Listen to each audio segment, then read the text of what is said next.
திமுக பொறுத்தவரைக்கும் தனிச்சு நின்று 40 சீட் அடிச்சிருந்தாங்க அப்படின்னா அலையன்ஸ் இல்லாமல் ஐஎன்டிஏ அலையன்ஸ் இல்லாமல் அடிச்சிருந்தால் கூட வேறு விதமாக பார்க்கலாம். அப்ப ஐஎன்டிஏ அலையன்ஸ்ல தான் திமுக இருக்காங்க அப்படிங்கும்போது ஐஎன்டிஏ அலையன்ஸ்ல இருக்கக்கூடிய கட்சிகளை பொறுத்தவரைக்கும் தோல்வி அப்படிங்கிற நிலையில தான் நாம எடுக்க முடியும்.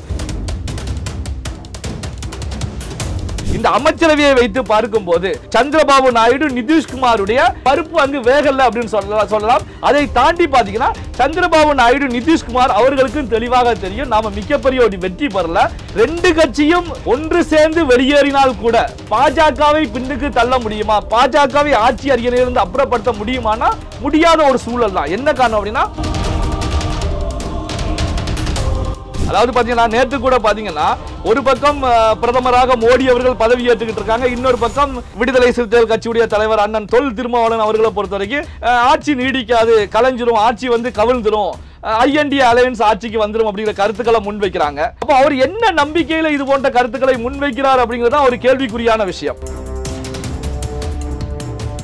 அப்ப சந்திரபாபு நாயுடுவை பொறுத்த வரைக்கும் கடந்த காலங்களில் எடுத்த தவறான முடிவை இந்த முறை எடுக்க மாட்டார் அப்படின்னு சொல்லி 100% நாம உறுதியா சொல்ல முடியும். என்ன காரணம் அப்படின்னா மாநில அரசாங்கத்தை தக்க வச்சு நல்லாட்சி கொடுத்தாலே போதும், இதன் மூலமாக மக்களிடத்துல நாம தொடர்ச்சியாக இருந்துக்கலாம். இதை தாண்டி இதை விட்டுட்டு நாம இருக்கிறதை விட்டு பறக்கிறதுக்கு ஆசைப்பட்டோம் அப்படின்னா 1984ஆம் ஆண்டுக்கு பிறகு மெஜாரிட்டியோட காங்கிரஸ் கட்சி இந்தியாவை ஆட்சி பண்ணல, மைனாரிட்டியா தான் ஆட்சி பண்ணாங்க. அப்ப நீங்க ஆட்சி பண்ண காலத்துல எல்லாம் கூட்டணி கட்சிகளோட ஆலோசிக்காம தான் முடிவுகள் எடுத்தீங்களா? முடிவுகள் எடுக்க முடியுமா? என்ன காரணம் அப்படின்னா 200 தொகுதிகளை கூட எட்டி பிடிக்காமல் காங்கிரஸ் கட்சி ஆட்சியில் இருந்தாங்க.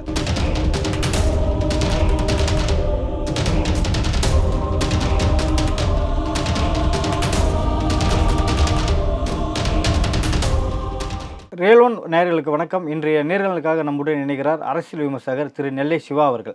வணக்கம் சார். வணக்கம். 3வது முறையாக பிரதமர் மோடி அவர்கள் ஹாட்ரிக் வெற்றி கொடுத்துருக்காரு அப்படி தான் சொல்லணும். ஸோ இந்த மோடியின் 3.0 எப்படி பார்க்குறீங்க சார்? அதாவது பார்த்தீங்க அப்படின்னா நேற்று ஞாயிற்றுக்கிழமை 3வது முறையாக இந்தியாவுடைய பாரத தேசத்துடைய பிரதமராக மோடி அவர்கள் பதவியேற்றிருக்காங்க. அவரோடு சேர்ந்து அமைச்சர்களும் பதவியேற்றிருக்காங்க. பார்த்தீங்க அப்படின்னா இதில் வந்து பிரதமர் மோடி அவர்கள் முதல் கையெழுத்தாக இன்று பார்த்தீங்கன்னா கிஷான் நிதி அப்படிங்கிற இதில் கையெழுத்து போட்டு 20,000 கோடி ரூபாயை ரிலீஸ் பண்ணியிருக்காங்க. யாருக்கு அப்படின்னா விவசாயிகளுக்காக ரிலீஸ் பண்ணியிருக்காங்க.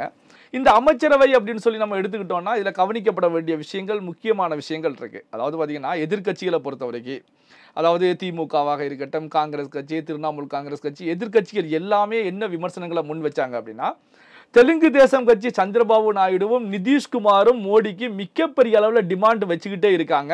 மோடியை பொறுத்த வரைக்கும் கடந்த காலம் போல ஆட்சி செய்ய முடியாது. காரணம் என்ன அப்படின்னா இப்போ மைனாரிட்டியாக இருக்கிறதுனால தெலுங்கு தேசம் கட்சி, அதாவது சந்திரபாபு நாயுடு, நிதிஷ்குமார் இவர்களுடைய கைப்பாவையாக ஆட வேண்டிய ஒரு சூழல் ஏற்பட்டிருக்கிறது அப்படின்ற கருத்துக்களை முன் வச்சாங்க. அதாவது சந்திரபாபு நாயுடு 4 இலாகாக்கள் கேட்குறாங்க, நிதிஷ்குமாரை பொறுத்த வரைக்கும் 3 இலாகாக்கள் கேட்குறாங்க, சபாநாயகர் கேட்குறாங்க. பார்த்தீங்கன்னா குறைந்த எண்ணிக்கையில் வெற்றி பெற்றிருந்தாலும் இவர்களை நம்பி மோடி அவர்கள் ஆட்சி செய்ய வேண்டிய ஒரு சூழல் இருக்கிறதுனால இவங்க டிமாண்ட் வைக்கிறாங்க. அதனால மோடியால தன்னிச்சையாக இந்த முறை ஆட்சி செய்ய முடியாது. அதாவது 2014, 2019 எப்படி பாரதிய ஜனதா கட்சி தன்னிச்சையாக முடிவுகளை எடுத்து ஆட்சியை வேகம் எடுத்து சென்று கொண்டிருந்ததோ அதே போன்ற ஒரு நிலையில மோடியால செயல்பட முடியாது. இந்த அடிப்படையில் தான் மோடி மிகப்பெரிய ஒரு அதிர்ச்சியில உறைந்து போய் இருக்கிறாங்க அப்படிங்கிற கருத்துக்களை முன் வச்சாங்க. ஆனால் நேற்று அமைச்சரவையில் தெலுங்கு தேசம் கட்சி சார்பாக எத்தனை பேர் பதவி ஏற்றிருக்காங்க, அதே நேரத்தில் நிதிஷ்குமார் கட்சியுடைய ஐக்கிய ஜனதா தளம் கட்சி மூலமாக எத்தனை பேர் பதவி ஏற்றிருக்காங்க அப்படின்னா இங்க வந்து கேபினெட்ல ஒரு ஆள் பதவி ஏற்றிருக்காங்க, இந்த கட்சியிலையும் கேபினெட்ல ஒரு ஆள் பதவி ஏற்றிருக்காங்க, மினிஸ்ட்ரி ஸ்டேட்ல இங்கு ஒன்று அங்கு ஒன்று. அதாவது பாத்தீங்கன்னா எதிர்கட்சிகள் முன் வச்சது போல அங்க வந்து அமைச்சர் பதவிகளை இலாகாக்களை வந்து பாரதிய ஜனதா கட்சி அள்ளி கொடுக்கல. அப்ப இது எதை சுட்டி காட்டுகிறது அப்படின்னா இந்த கட்சிகளை பொறுத்த வரைக்கும் மோடியிடம் அல்லது பாரதிய ஜனதா கட்சியிடம் டிமாண்ட் வைக்கக்கூடிய நிலையில இல்லை அப்படிங்கிறத தான் நாம அழுத்த திருத்தமா தெரிவிக்க முடியும். இதைத்தான் புரிஞ்சுக்கிறோம். என்ன காரணம் அப்படின்னா இங்க பாரதிய ஜனதா கட்சி தன்னிச்சையாக 240 தொகுதியில வெற்றி பெற்றிருக்கிறது. இந்த வெற்றியை வந்து மிகப்பெரிய ஒரு வெற்றி தான். அதாவது 1984ஆம் ஆண்டுக்கு பிறகு காங்கிரஸ் கட்சியை பொறுத்த வரைக்கும் மெஜாரிட்டியோட தான் இந்தியாவில் ஆட்சி அமைச்சதானா கிடையாது. 1984ஆம் ஆண்டோட முடிஞ்சு போச்சு. அதன் பிறகு மைனாரிட்டி காங்கிரஸ் தான் ஆட்சி அமைச்சிச்சு, கூட்டணி கட்சிகள் தேவையோடு ஆட்சி அமைக்கிறாங்க. அப்போ பாத்தீங்கன்னா இதை உடைத்தெறிந்ததே 2014 பாரதிய ஜனதா கட்சி மோடியை பிரதமராக முன்னிலைப்படுத்தி சந்தித்த தேர்தலில் இதை உடைத்தெறிந்து 2014 மெஜாரிட்டியோட ஆட்சிக்கு வர்றாங்க. 2019 பாரதிய ஜனதா கட்சி 303 இடங்களில் வெற்றி பெற்று ஆட்சி அமைக்கிறாங்க. இப்போ 2024 எண்ணிக்கை குறைந்து இருக்கிறதே தவிர கட்சியை பொறுத்த வரைக்கும் மிகப்பெரிய ஒரு வெற்றி தான். அதாவது இந்தியாவை ஆண்ட காங்கிரஸ் கட்சியை பொறுத்த வரைக்கும் 99 தொகுதியில் விழுந்து கிடக்கும் போது, ஆனா பாரதிய ஜனதா கட்சியை பொறுத்த வரைக்கும் 200 தொகுதிகளுக்கு மேலாக 240 தொகுதியில் வெற்றி பெற்றிருக்காங்க. ஆனா எதிர்கட்சிகளை பொறுத்த வரைக்கும் ஏதாவது ஒரு விமர்சனங்களை முன்வைக்கணும் அப்படிங்கிற நிலையில, அதே நேரத்தில் பாத்தீங்கன்னா இப்போ பாரதிய ஜனதா கட்சியை பொறுத்த வரைக்கும் தேர்தலுக்கு முந்தைய நிலையில 350 தொகுதி 400 தொகுதிங்கிற கருத்துக்களை தான் தொடர்ச்சியாக பாரதிய ஜனதா கட்சியில் இருக்கக்கூடிய தலைவர்கள் பேசிக்கிட்டு இருந்தாங்க. அதே நேரத்தில் எதிரில் இருக்கக்கூடிய கட்சிகளை பொறுத்த வரைக்கும் பாஜகவுக்கு 400 கிடைக்காது 350 கிடைக்காதுன்னு சொல்லி பாரதிய ஜனதா கட்சிக்கு தான் பிரச்சாரம் இவங்க மேற்கொண்டுகிட்டு இருந்தாங்க. அதாவது பாஜக அப்படின்னு சொல்லி பேசியதன் மூலமாக தான் பாஜக 3வது தடவையும் என்டிஏ கூட்டணி வெற்றி பெற்றிருக்கிறது. ஏன்னா ஒரு கட்சியை பொறுத்த வரைக்கும் ஆட்சி செய்கிறாங்க அப்படின்னா 5 ஆண்டுகளிலேயே விமர்சனம், மிகப்பெரிய ஒரு விமர்சனம், அவர்களுக்கு எதிராக எதிர்ப்புகள் மிகப்பெரிய அளவில் ஓங்கி ஒலிக்கும். ஆனா பாரதிய ஜனதா கட்சி 2 முறை 10 ஆண்டுகள் தொடர்ச்சியாக ஆட்சி செய்தும் எதிர்ப்பலை சொல்லக்கூடிய அளவுக்கு பெரிய அளவில் அடிக்கலையே. என்ன காரணம்? ஏன்னா பாத்தீங்கன்னா மோடியுடைய ஆட்சி ஒரு பக்கம் திறம்பட செயல்படக்கூடிய ஆட்சி, வேகம் எடுத்து செயல்படக்கூடிய அவருடைய வேகம், அதே நேரத்தில் முடிவுகள், அதாவது பாத்தீங்கன்னா நாட்டுக்கு நன்மை தரக்கூடிய திட்டங்கள், பல திட்டங்களை கொண்டு வந்திருக்காங்க. இப்படி வேகம் எடுத்து செல்லக்கூடிய நிகழ்வுகளை பொறுத்த வரைக்கும் எதிர்ப்பலை பெரிய அளவில் உருவாகல. எதிர்கட்சிகள் பாஜகவுக்கு தோல்வி, மிகப்பெரிய ஒரு தோல்வி அப்படின்னு சொன்னாலும் இங்க வெற்றியை தான் பார்க்க முடியும். இதற்கு எடுத்துக்காட்டா நம்ம எடுத்துக்கிட்டோம் அப்படின்னா, ஒரு கிளாஸ்ல ஒரு வகுப்புல பாத்தீங்கன்னா மாணவர்கள் படிக்கிறாங்க அப்படின்னா அதுல ஒரு மாணவன் 80 மார்க் எடுக்கக்கூடிய மாணவன். அப்போ ஒரு பப்ளிக் எக்ஸாம் அப்படின்னு வச்சுக்கிட்டா அந்த எக்ஸாம்ல அவன் செண்டம் அடிப்பான், 100 மார்க் எடுப்பான் அப்படிங்கிற எதிர்பார்ப்பு அங்க ஆசிரியர் மட்டத்தில் இருக்கும். அந்த மாணவனை பொறுத்த வரைக்கும் கண்டிப்பாக இந்த தேர்தலில் இந்த பரீட்சையில நான் செண்டம் போடுவேன் அப்படின்னு சொல்லி ஒரு கான்ஃபிடண்டா இரவு பகலா உட்கார்ந்து படிச்சுட்டு இருப்பான். இன்னொரு மாணவனை பொறுத்த வரைக்கும் அவன் எப்பவுமே ஃபெயில் ஆகக்கூடியவன், தொடர்ந்து 2-3 பரீட்சையில தொடர்ந்து தோல்வியை சந்திச்சுக்கிட்டு இருக்கான். இந்த மாணவன் கடினமா முயற்சி பண்ணுவான். எதற்கு முயற்சி பண்ணுவான் அப்படின்னா இந்த பரீட்சையில பாஸ் ஆகணும், எப்படியாவது பாஸ் ஆகணும்னு முயற்சி பண்ணுவான். ஆனா பரீட்சை ரிசல்ட் எடுக்கும்போது அந்த 80 மார்க் எடுத்து செண்டம் அடிக்கணும் அப்படின்னு சொல்லி தீவிரமாக படிச்ச மாணவனை பொறுத்த வரைக்கும் அங்க அவன் 65 மார்க் 70 மார்க் குறைஞ்சு போயிடுறான். அவனுக்கு மிகப்பெரிய ஒரு ஏமாற்றம், அதிர்ச்சி. ஆசிரியர்களும் விமர்சனத்தை முன்வைப்பாங்க, நீ நல்லா படிக்கக்கூடிய பையன், ஏன் உனக்கு மார்க் குறைஞ்சிச்சு, நீ செண்டம் போடுவான்னு எதிர்பார்த்தோம், இந்த ஸ்கூலுடைய மானத்தை காப்பாற்றுவா அப்படின்னு சொல்லி எதிர்பார்த்தோம், நீ 80 மார்க்கை விட குறைஞ்சு 65-70 மார்க்குக்கு போயிட்ட, நான் எவ்வளவு எதிர்பார்த்துக்கிட்டு இருந்தேன் அப்படின்னு சொல்லி ஆசிரியர்களும் இவனை கண்டிக்கக்கூடிய தொனியில அவனோட எதிர்பார்ப்புகள் வீணாகி போய்விட்டது அப்படின்னு சொல்லி அவனிடத்துல பேசுவாங்க. அவனை பொறுத்த வரைக்கும் மிகப்பெரிய ஒரு விரக்தி. என்ன நான் செண்டம் போடுவேன்னு எதிர்பார்த்தோம், 80ல இருந்து 65-70 மார்க் குறைஞ்சிருச்சு அப்படின்னு சொல்லி அவனும் மூட் அவுட்ல உட்கார்ந்துட்டு இருப்பான். இங்க பாத்தீங்கன்னா தொடர் தோல்விகளை சந்தித்த மாணவன் 40 மார்க் எடுத்து பாஸ் ஆயிட்டான். என்ன ஆகும்? இவன் எல்லா இடமும் சாக்லேட் கொடுப்பாங்க. இவனுடைய பேரண்ட்ஸா இருக்கட்டும், இவனை சுற்றி இருக்கக்கூடியவர்களா இருக்கட்டும், எப்பவுமே ஃபெயில் ஆகக்கூடிய மாணவன் இந்த முறை பாஸ் ஆகிட்டாப்பா, இது மிகப்பெரிய ஒரு வெற்றின்னு கொண்டாடுவாங்க. இதுதான் இப்போ நடந்துகிட்டு இருக்கு. இங்க பாத்தீங்கன்னா என்டிஏ 292 இடங்களை அடிச்சு அங்க பிரதமராக மோடி பதவி ஏற்றுட்டாங்க, மிகப்பெரிய அளவில் போய்கிட்டு இருக்காங்க. இங்க பாத்தீங்கன்னா ஐஎன்டிஏ பொறுத்த வரைக்கும் 232 தொகுதிகள் அடிச்சிருக்கு, காங்கிரஸ் 99 தொகுதிகள். பாத்தீங்கன்னா மிகப்பெரிய ஒரு வீழ்ச்சி, காங்கிரஸ் மிகப்பெரிய ஒரு வீழ்ச்சியில இருந்துட்டு இருக்காங்க. இவங்களை பொறுத்த வரைக்கும் நாம எதிர்பார்த்ததை விட அதிகமாக கிடைச்சிருச்சு, மிகப்பெரிய ஒரு கொண்டாட்டத்தில் இருந்துகிட்டு இருக்காங்க. சோ இந்த அடிப்படையில் பார்க்கும்போது இதுதான் நடந்துகிட்டு இருக்கு. அப்போ இதை புரிஞ்சுக்கணும். என்ன அப்படின்னா காங்கிரஸ் கட்சி, இந்தியாவை ஆண்ட காங்கிரஸ் கட்சி பெரும்பான்மையோடு ஆட்சியை பண்ணாங்களா, அல்லது கூட்டணி கட்சிகள் தயவுகளோட இத்தனை ஆண்டுகள் ஆட்சியை பண்ணாங்களா? பாரதிய ஜனதா கட்சி எப்படி ஆட்சியை பண்ணாங்க? ஏன் 1984ஆம் ஆண்டுக்கு பிறகு காங்கிரஸால மெஜாரிட்டியான ஆட்சி கொடுக்க முடியல? அதே நேரத்தில் மன்மோகன் சிங் ஆட்சியாக இருந்தப்போ கூட பாத்தீங்கன்னா 2004 2009 கூட்டணி ஆட்சி தான், மெஜாரிட்டி கிடையாது. அப்போ பாத்தீங்கன்னா இதுதான் வரலாறு. பாரதிய ஜனதா கட்சியை பொறுத்த வரைக்கும் 2 முறை மெஜாரிட்டியோடு ஆட்சி செய்திருக்கிறது. 3வது முறையும் பாரதிய ஜனதா கட்சியுடைய எண்ணிக்கை குறைந்திருக்கிறதே தவிர பாரதிய ஜனதா கட்சி வீழ்ச்சியை சந்திக்கல. அதாவது 1977ஆம் ஆண்டு இந்திரா காந்தி அவர்கள் தோற்கடிக்கப்பட்ட போது கூட, இந்திரா காந்தி அவருடைய ஆட்சி வீழ்ந்தப்போ கூட காங்கிரஸ் கட்சி சுமார் 150 இடங்களுக்கு மேல வெற்றி பெற்றாங்க. ராகுல் காந்தி தலைமையிலான காங்கிரஸ் கட்சி எத்தனை இடங்களில் வெற்றி பெற்றாங்க? கடந்த தேர்தலில் 52 தொகுதிகள், இந்த தேர்தலில் 99 தொகுதிகள். இது மிக கேவலமான ஒரு எண்ணிக்கையாக தான் நாம பார்க்க முடியும். ஏன்னா ட்ரிபிள் டிஜிட்டை கூட எட்டி பிடிக்க முடியாத ஒரு அதல பாதாளத்தில் காங்கிரஸ் கட்சி இருந்துட்டு இருக்கு. காங்கிரஸ்ல இருக்கக்கூடிய ஒரு மாநில கட்சி அகிலேஷ் யாதவை பொறுத்த வரைக்கும் 37 இடங்கள்ல அடிச்சுட்டு போறாங்க. அதே நேரத்தில் பாத்தீங்கன்னா திரிணாமுல் காங்கிரஸ் கட்சி 29 இடங்கள் அடிக்கிறாங்க. அப்போ பாத்தீங்கன்னா மாநில கட்சிகள் எல்லாம் கோலோச்சும் போது ஒரு தேசிய கட்சி கீழ் நோக்கி செல்லக்கூடிய நிகழ்வை தான் நாம பார்க்கணும். இந்த தேர்தல் காலத்தில் நாம தெரிவிப்பது போலதான் வெற்றி தோல்வியை தான் கணக்கிட முடியுமே தவிர மற்ற விஷயங்களை நம்ம கருத்தில் எடுத்துக்க முடியாது. இப்ப தமிழகத்தை எடுத்துக்கிட்டோம் அப்படின்னா பாரதிய ஜனதா கட்சி வளர்கிறது அப்படின்னு தான் தெரிவிக்க முடியுமே தவிர தேர்தல் அரசியல்ல பாஜக மிகப்பெரிய தோல்விதான். தமிழகத்தில் பாஜக தோல்வி. என்ன காரணம் அப்படின்னா 40 தொகுதியிலையும் பாஜக இழந்து விட்டது. ஒரு தொகுதியில் கூட அண்ணாமலையால் பாஜகவை வெற்றி பெற வைக்க முடியல. அப்ப 40 தொகுதியிலையும் திமுக வெற்றி பெற்றிருக்கிறது. அப்ப திமுக வெற்றி பெற்றதை நாம ஏத்துக்கிட்டு தான். ஏன்னா 40 தொகுதியிலையும் திமுக வெற்றி பெற்றிருக்கிறது. அதே நேரத்தில் பாத்தீங்கன்னா இது யாருக்காக நடைபெற்ற தேர்தல்? மத்தியில ஆட்சியில யார் வரப்போகிறார்கள், பிரதமரை தீர்மானிக்கக்கூடிய தேர்தல். அப்படிங்கும் போது ஆல் ஓவர் இந்தியாவை தான் நாம பார்க்க முடியும். இந்தியாவை பார்க்கும் போது திமுகவுடைய வெற்றி ஒரு பயனில்லாத வெற்றி, யாருக்கும் பயன்படாத ஒரு வெற்றியா தான் நாம பார்க்க முடியும். காரணம் என்ன அப்படின்னா திமுக ஐஎன்டிஐ கூட்டணியில இருந்து வெற்றி பெற்றாலும் ஐஎன்டிஐ கூட்டணியில இருக்கக்கூடிய கூட்டணிக்கு தலைமை தாங்கி இருக்கக்கூடிய கட்சிகள், கூட்டணியில் இருக்கக்கூடிய கட்சிகள் மு.க. ஸ்டாலின் அளவுக்கு செயல்படல, ஸ்டாலின் அளவுக்கு மக்கள் ஆதரவை பெறல. மக்கள் விரக்தி, அவர்களுக்கு எதிராக எதிர்ப்பலைகள் மிகப்பெரிய அளவில் அடிச்சுக்கிட்டு இருக்கு அப்படிங்கிறத இது காண்பித்திருக்கிறது. அப்போ பாத்தீங்கன்னா மு.க. ஸ்டாலின் அளவுக்கு மற்ற கட்சிகள் செயல்படாமல் போனதன் மூலமாக அந்த ஐஎன்டிஏ அலையன்ஸ்ல திமுக இருப்பதன் மூலமாக திமுகவும் அதில் ஒரு முக்கியமான ஒரு பங்கை பகிர்க்க வேண்டிய கட்டாயம் இருக்கிறது. அப்போ பாத்தீங்கன்னா திமுக பொறுத்த வரைக்கும் தனிச்சு நின்று 40 சீட் அடிச்சிருந்தாங்க அப்படின்னா அலையன்ஸ் இல்லாமல் ஐஎன்டிஏ அலையன்ஸ் இல்லாமல் அடிச்சிருந்தால் கூட வேறு விதமாக பார்க்கலாம். அப்போ ஐஎன்டிஏ அலையன்ஸ்ல தான் திமுக இருக்காங்க அப்படிங்கும்போது ஐஎன்டிஏ அலையன்ஸ்ல இருக்கக்கூடிய கட்சிகளை பொறுத்த வரைக்கும் தோல்வி அப்படிங்கிற நிலையில தான் நாம எடுக்க முடியும். என்டிஏவை பொறுத்த வரைக்கும் அவர்கள் வெற்றி பெற்று ஆட்சி அமைத்து மோடி முதல் கையெழுத்து போட்டாங்க. இதுல கவனிக்கப்பட வேண்டிய விஷயம் என்ன அப்படின்னா மோடியுடைய அமைச்சரவையில் இளைஞருக்கும் வாய்ப்பு கொடுக்கப்பட்டிருக்கிறது, முதியவருக்கும் வாய்ப்பு கொடுக்கப்பட்டிருக்கிறது.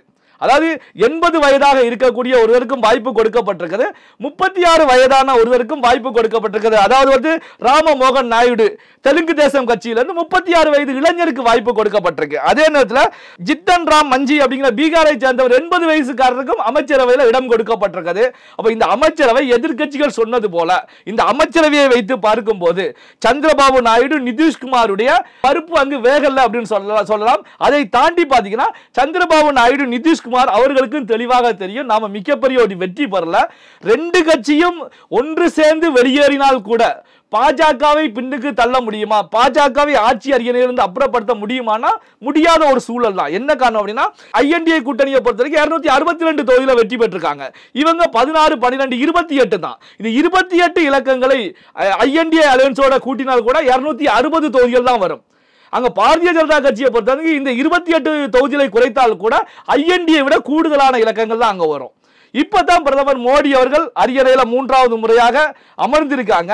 இனி பாரதிய ஜனதா கட்சி எப்படி செயல்பட போறாங்க, அவருடைய வேகம் எப்படி இருக்க போகிறது அப்படிங்கிறதெல்லாம் இனி போக போக தெரிய வரும். இது எதிர்க்கட்சிகளுடைய மனதில் மிகப்பெரிய ஒரு கலக்கம் தான். பாத்தீங்கன்னா தேர்தலுக்கு முந்தைய நிலையில எந்த அளவுக்கு ஆக்ரோஷமாக எதிர்க்கட்சிகள் செயல்பட்டார்களோ அந்த ஆக்ரோஷம் இப்போ குறைஞ்சிருச்சு, பெரிய அளவில் இல்ல. காரணம் என்ன அப்படின்னா என்னதான் நாம விமர்சனம் வைத்தாலும் மோடி அவர்கள் ஆட்சியை பிடிச்சிட்டாங்க, ஆட்சி அரியணையில வந்து அமர்ந்துட்டாங்க.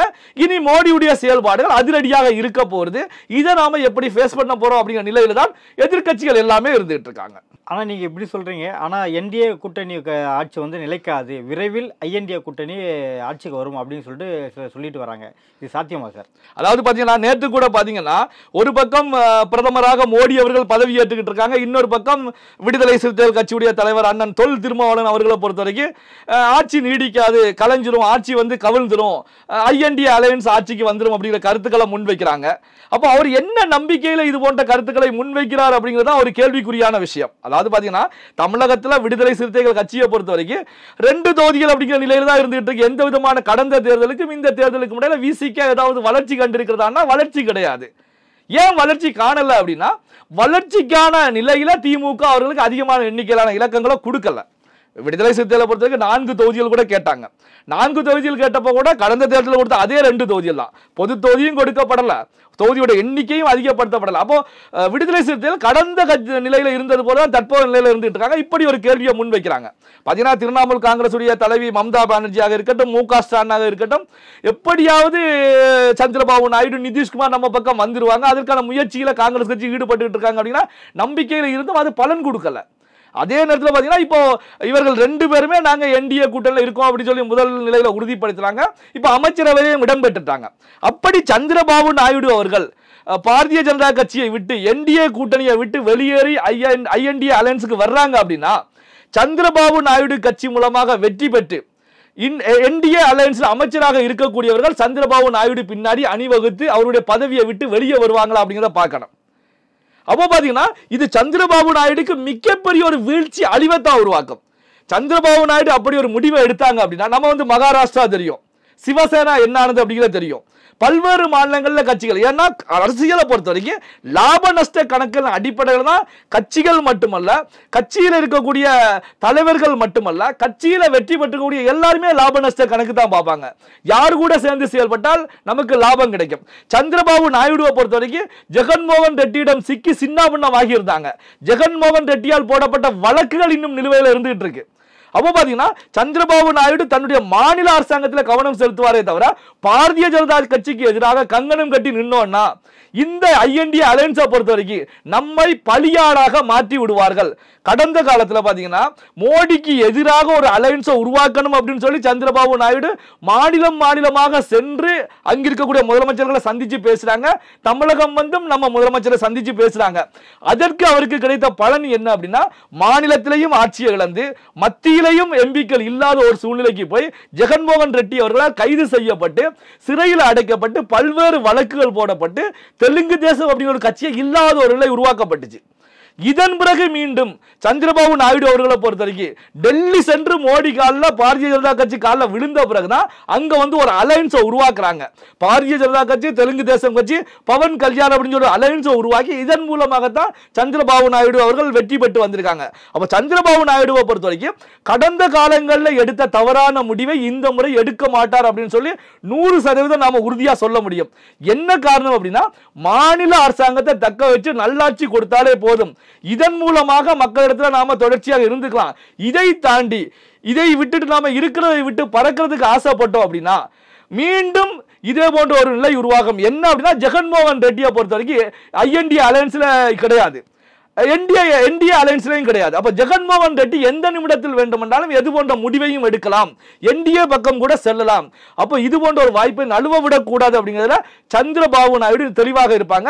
நிதிஷ்குமாரை பொறுத்த வரைக்கும் மாறி மாறி செல்லக்கூடியவர் தான். 12 எம்பிக்கள் செல்வதன் மூலமாக இங்க ஆட்சி கவலை போவது கிடையாது. அப்போ பாத்தீங்கன்னா இவர்கள் சொல்வது எல்லாமே அவங்களுடைய மனசுக்கு ஒரு திருப்தி ஏற்படணும். ஏன்னா வந்து பாத்தீங்கன்னா நமக்கு வெற்றி கிடைக்கும் அப்படின்னு சொல்லி மிகப்பெரிய ஒரு எதிர்பார்ப்போட இருந்துகிட்டு இருந்தாங்க. அப்போ பாத்தீங்கன்னா எதிர்பார்ப்போட இருந்து அங்க ஏமாற்றம் கிடைக்கும் போது அந்த ஏமாற்றத்தை ஏற்றுக்க முடியாது. அப்போ பாத்தீங்கன்னா நாங்க வந்து நேர்மையானவர்கள் தான், நாங்க திறம்பட செயல்பட்டோம், நாங்க மக்களுக்கான சேவைகளை நாம செய்தோம், ஆனால் இந்த தேர்தலில் வந்து திட்டமிட்டு எங்களை தோற்கடிச்சிருக்காங்க. பாத்தீங்கன்னா அவங்களுடைய தோல்வியை ஏற்றுக்கொள்ளக்கூடிய மனப்பக்குவம் அவரிடத்துல இல்லை அப்படின்னு சொல்லி தான் நாம எடுத்துக்க முடியும். அரசியல் களத்துல வெற்றியும் தோல்வியும் சகஜம். அரசியல் களம்னு கிடையாது, எங்கு போனாலும் பல்வேறு இடையூறுகளையும் இடைஞ்சல்களையும் சந்தித்து தோல்வியை சந்தித்து வெற்றியை பிடிப்பாங்க. வெற்றி நிலையானதா அப்படின்னா நிலையானது கிடையாது. வெற்றி நிலையானதாக இருந்திருந்தால் இந்தியாவை காங்கிரஸ் கட்சி தான் தொடர்ச்சி ஆட்சி பண்ணியிருக்கணும். தொடர்ந்து ஆட்சி செய்யக்கூடிய காங்கிரஸ் கட்சியை வீழ்ச்சியை சந்திச்சாங்க. தமிழ்நாட்டில் திமுக தொடர்ச்சியாக 2 முறை ஆட்சி பண்ணியிருக்காங்களா? கிடையாது. அப்போ வெற்றியும் தோல்வியும் மாறி மாறி தான் வந்துகிட்டு இருக்கோம். அப்போ பாத்தீங்கன்னா வெற்றியும் தோல்வியும் மாறி மாறி வரக்கூடிய சூழல்லையும் பாரதிய ஜனதா கட்சி 3வது முறை ஆட்சி அமைச்சிருக்காங்க. காங்கிரஸை பொறுத்த வரைக்கும் 3வது முறையும் வெற்றியை தான் ருசிச்சிருக்காங்க. அப்போ பாத்தீங்கன்னா இவர்கள் தெரிவிக்கக்கூடிய கருத்துக்களை பொறுத்த வரைக்கும் அவர்களுடைய மனசை சந்தோஷப்படுத்திக்கணும், இப்படியாவது பேசி நம்ம திருப்தி பட்டுக்கலாம், நம்மோட இருக்கக்கூடிய கூட்டத்தை பொறுத்த வரைக்கும் தக்க வைப்பதற்கு ஏதாவது அரசியல் செய்துதான் ஆகணும். இல்லைன்னா கூட்டம் வெளியேறி போயிடுவாங்க. ஏன்னா ஒரு தேர்தல் அப்படின்னு வரும்போது அங்கு நிறுத்தக்கூடிய அந்த கட்சி மூலமாக நிறுத்தக்கூடிய வேட்பாளர்கள் தேர்தல் ஆணையம் குறிப்பிட்ட நிதியை விட எத்தனை கோடிகளை அள்ளி தட்டி தேர்தல் பணி ஆற்றுறாங்க அப்படிங்கிறது அந்த வேட்பாளர்களுக்கு தான் தெரியும். அந்த வேட்பாளர் பல கோடிகளை செலவு செய்து தொகுதியில் வெற்றி பெற்ற பிறகும் சம்பாதிக்க முடியாமல் ஒரு செல்ல காசாக 5 ஆண்டுகளை நகர்த்தணும் அப்படின்னா 5 ஆண்டுகள் ஓகே, தொடர்ச்சியாக 10 ஆண்டு 15 ஆண்டு அப்படின்னா எந்த வேட்பாளருமே ஏத்துக்க மாட்டாங்க. சோ அதனால வந்து பாத்தீங்கன்னா கூட்டத்தை தக்க வைப்பதற்காகவும் அதே நேரத்தில் தங்களுடைய இயலாமையை சரி கட்டுவதற்காக இது போன்ற கருத்துக்களை தெரிவிக்கிறாங்க அப்படின்னு தான் நாம பார்க்க முடியும். அண்ணாமலை அவர்களுக்கு அமைச்சர் பதவி கொடுப்பாங்க, அவர் தலைவர் வந்து மாற்றப்படுவாங்க அப்படின்னு சொல்லியிருந்தீங்க. ஆனால் இங்கே எதுவுமே நடக்கலையே சார். அதாவது பார்த்தீங்கன்னா இப்போ பார்த்தீங்கன்னா பாரதிய ஜனதா கட்சியை பொறுத்த வரைக்கும் எந்த மாநிலமாக எந்த பதவியாக இருந்தாலும் சரி அங்கு எதிர்பார்த்து அவர்கள் கொடுத்த ரிப்போர்ட்டுகள் வந்து அங்கே வேலை செய்யலை, அது வந்து தோல்வி கண்டிருக்கிறது அப்படின்னா அதிரடியான மாற்றங்கள் வந்து கட்சியில் கொண்டு வரப்படுவது இயல்பான ஒரு விஷயம் தான். இப்போ தேசிய அளவில் எடுத்துக்கிட்டீங்கன்னா ஜே.பி. நட்டா அவர்களை கூட எடுக்கலாம். ஜே.பி. நட்டா அவர்கள் வந்து தலைவராக இருந்து பாரதிய ஜனதா கட்சியை பொறுத்த வரைக்கும் எதிர்பார்த்த அளவுக்கு இலக்கங்களை எட்டி பிடிக்கல அப்படிங்கிற ஒரு நிலை இருந்துட்டு இருக்கு. அதே நேரத்தில் பொறுத்த வரைக்கும் பார்த்தீங்கன்னா ஜே.பி. நட்டா அவர்களை பொறுத்த வரைக்கும் பார்த்தீங்க அப்படின்னா அவருடைய பதவிக்காலம் ஏற்கனவே முடிஞ்சிருச்சு. ரெண்டையும் கருத்தில் கொண்டு தான் இப்போ அமைச்சராக கொடுத்திருக்காங்க. அப்போ பாரதிய ஜனதா கட்சிக்கு வேறு ஒருவர் தலைவராக வரப்போகிறார் அப்படிங்கிற சூழ்நிலை தேசிய அளவில் இருந்துட்டு இருக்கு. இப்போ நம்ம மாநிலத்தை எடுத்துக்கிட்டோம் அப்படின்னா அண்ணாமலை அவர்களை பொறுத்த வரைக்கும் அண்ணாமலை அவர்கள் சொன்ன அளவுக்கு இங்க எண்ணிக்கையே துவக்கல, 0 அப்படிங்கிற நிலையில தான் தமிழகத்தில் பாரதிய ஜனதா கட்சி இருக்கிறது. இந்த அடிப்படையில் தான் டெல்லி பாஜக தலைமையை பொறுத்த வரைக்கும் அண்ணாமலையை டெல்லிக்கு எடுக்கலாம் அப்படின்னு சொல்லி தான் அண்ணாமலையுடைய நேம பொறுத்த வரைக்கும் அமைச்சரவை லிஸ்ட்ல போடுறாங்க. லிஸ்ட்ல அண்ணாமலையுடைய பெயர் வருகிறது. டெல்லியில் இருக்கக்கூடிய உறுதிப்படுத்தக்கூடிய சோர்ஸ் வந்து நமக்கு தகவலை தெரிவிக்கிறாங்க. அண்ணாமலை டெல்லிக்கு வர்றாங்க. அதன் மூலமாக தமிழகத்தில் தலைவர் மாற்றம். இன்னொரு விஷயத்தை பொறுத்த வரைக்கும் அண்ணாமலையுடைய பதவிக்காலம் அடுத்த மாசம் முடியுது. ரெண்டு விஷயத்தையும் இருக்கலாம். பதவிக்காலம் தலைவருக்கான பதவிக்காலம் முடிகிறது. ரெண்டாவது தமிழ்நாட்டில் அண்ணாமலை அவருக்கு கொடுத்த ரிப்போர்ட்டை பொறுத்த வரைக்கும் ஒரு தவறான ரிப்போர்ட். அந்த ரிப்போர்ட் அடிப்படையில் வெற்றி பெறல. இப்போ வந்து ஒரு ரிப்போர்ட்டை கொடுக்குறாங்கன்னா 10 தொகுதியில் பாஜக வெற்றி பெறும் அப்படின்னு சொல்லி கொடுக்குறாங்கன்னா குறைந்த ஒரு 2-3 தொகுதியில் வெற்றி பெற்றாலாவது தலைமைக்கு நம்பிக்கை கிடைக்கும். இங்க 0 அப்படிங்கிற நிலைக்கு செல்லும் போது அப்போ மாற்றம் அப்படிங்கிற உறுதி செய்யப்பட்ட நிலையில் தான் அண்ணாமலை அவர்கள் வந்து பாரதிய ஜனதா கட்சியில் அதாவது கர்நாடகாவில் போலீஸ் டிபார்ட்மெண்ட்ல வேலை செய்த காலகட்டத்திலேயே யார் மூலமாக யாரோட தொடர்புல அதிக அளவில் இருக்காங்கன்னா RSSல இருக்கக்கூடிய முக்கியமான தலைவர்கள் அண்ணாமலையோட தொடர்புல இருக்காங்க. அண்ணாமலை அவர்களை பொறுத்த வரைக்கும் RSS பின்னணி கொண்டவர் அப்படிங்கிற தகவல்கள் தொடர்ச்சியாக ஊடகவியலாளர்கள் பேசிக்கிட்டே இருக்காங்க. இந்த ஊடகங்களை பொறுத்த வரைக்கும் வெளிப்படுத்திக்கிட்டே தான் இருக்காங்க. அப்ப அண்ணாமலை அவர்களை தேசிய அளவில் டெல்லிக்கு எடுக்க போறாங்க அப்படிங்கும் போது இதுல RSS உடைய தலையீடு இருந்தது. அண்ணாமலையை பொறுத்த வரைக்கும் மாநிலத்தில் தான் நம்ம அரசியல் பண்ணணும்.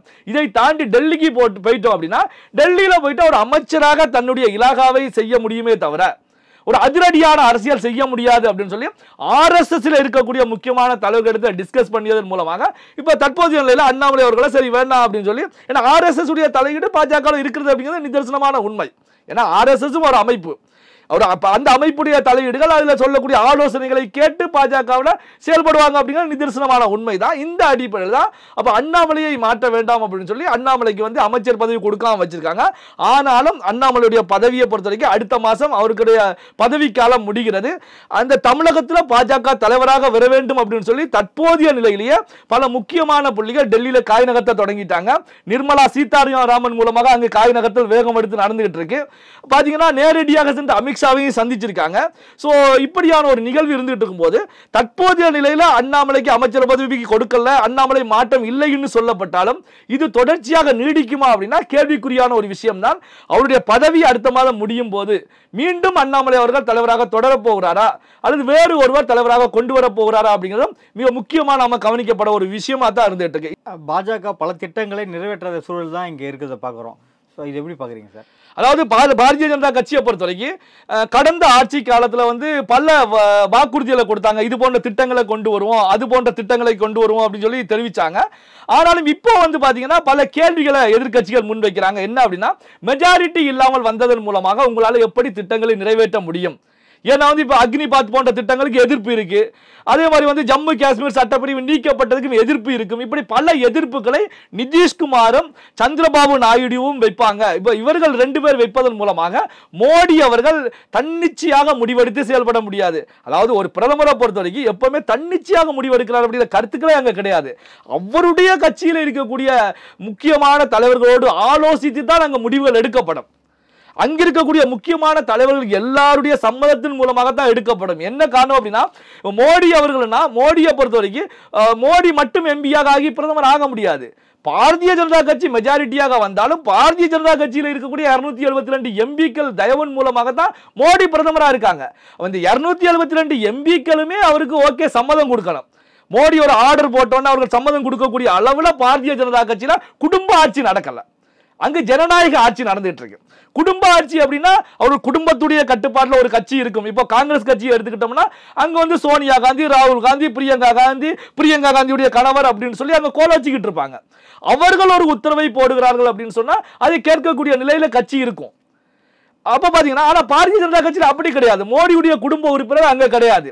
அப்போ பாத்தீங்கன்னா பாரதிய ஜனதா கட்சியை பொறுத்த வரைக்கும் குடும்பம்னா என்ன அப்படின்னா கட்சியில இருக்கக்கூடிய உயர் பதவியில் இருக்கக்கூடியவர்கள் எல்லாமே குடும்பத்துடைய முக்கியமான உறுப்பினர்கள். அடுத்த கட்டத்தில் இருக்கக்கூடியவர்கள் குடும்பத்தில் இருக்கக்கூடிய அடுத்த கட்ட உறுப்பினர்கள். இந்த அடிப்படையில் தான் பாரதிய ஜனதா கட்சி இருந்துட்டு இருக்கு. அப்போ எந்த ஒரு முடிவாக இருந்தாலும் பாரதிய ஜனதா கட்சி 300 தொகுதிகள் அல்ல 400 450 தொகுதிகள் வெற்றி பெற்றாலும் அங்கு ஆலோசனை செய்தால் முடிவுகள் எடுப்பாங்க. இப்போ என்ன அப்படின்னா அந்த ஆலோசனை கூட்டத்தில் சந்திரபாபு நாயுடு, நிதிஷ்குமார் அவர்களும் கலந்துக்குவாங்க.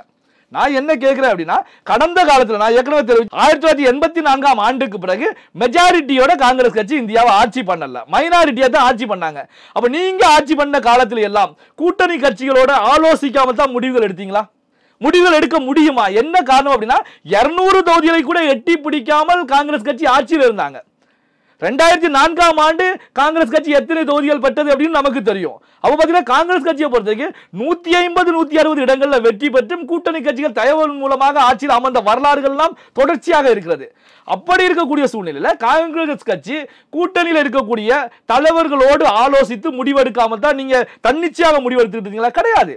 அப்போ ஒரு ஜனநாயக நாட்டில் கூடி ஆலோசித்து முடிவெடுக்கக்கூடிய நிகழ்வுகள் தான் நடக்குமே தவிர இவர்கள் எதிர்க்கட்சிகள் சொல்வது போல ஒரு சில எதிர்க்கட்சிகளுக்கு ஆதரவாக செல்லக்கூடிய ஊடகவியலாளர்கள் சொல்வது போல எல்லாம் கிடையாது. ஏன்னா பாமர மக்கள் நம்பிடுவாங்க, அவங்களுக்கு எதுவுமே தெரியாது அப்படிங்கிற தொனியில இவங்க பேசிட்டு இருக்காங்க. ஆனா இன்னைக்கு டிஜிட்டல் மீடியா பெரிய அளவில் வந்துருச்சு, சோசியல் மீடியா பெரிய அளவில் டெவலப் ஆகி வந்துருச்சு. இந்த காலகட்டத்திலையும் இது போன்ற தகவல்களை பெருவாரியான மக்கள் நம்ப மாட்டாங்க. ஏன்னா காலம் மாறிக்கிட்டே இருக்கு. ஆனாலும் இவங்க வந்து இது போன்ற கருத்துக்களை முன்வைக்கக்கூடிய நிகழ்வு தான் ஒரு வேடிக்கையா நாம பார்க்க வேண்டிய நிலையில இருந்துகிட்டு இருக்கோம். நடப்பு அரசியல் குறித்து பல்வேறு கருத்துக்களை பற்றி மிக்க நன்றி சார். நன்றி.